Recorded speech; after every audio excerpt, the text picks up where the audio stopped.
investasi di Indonesia baik-baik saja, walaupun tidak spektakuler ya.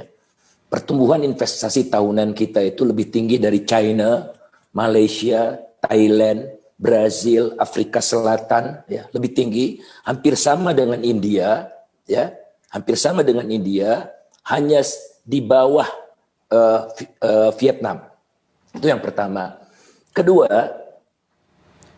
kalau kita lihat peranan investasi terhadap PDB, itu Indonesia tertinggi sepanjang sejarah di era Pak Jokowi.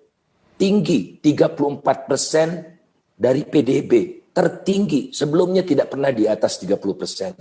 Indonesia tertinggi di ASEAN, investasi terhadap PDB-nya.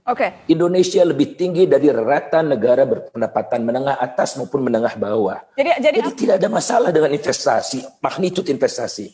Indonesia negara yang masuk top 20 sebagai penerima investasi asing di dunia. Vietnam tidak masuk.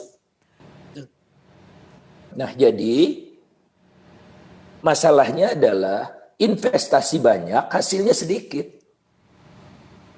Namanya ICOR, Incremental Capital Output Ratio di zaman Pak Jokowi 5 tahun terakhir itu 50% lebih tinggi daripada era-era sebelumnya dan tertinggi di ASEAN. Untuk investasi di Indonesia menghasilkan satu unit cangkir kopi ini membutuhkan 6,5 modal. Dan apakah sementara sebelumnya 4,3. Bang Faisal, jadi apakah Undang-Undang Cipta Kerja akan bisa mengadres isu itu?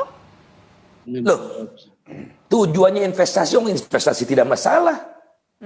Yang masalah hasilnya kecil. Kenapa? Ibaratnya kita itu makan yang bergizi, tapi berat badan kita tidak naik. Banyak cacing di perut. Itu namanya korupsi. Korupsi itu bikin investor di luar negeri itu maupun di dalam negeri sakit kepala. Nomor 1 masalahnya korupsi. Nomor 2 birokrasi pemerintah yang tidak efisien. Ketenaga kerjaan nomor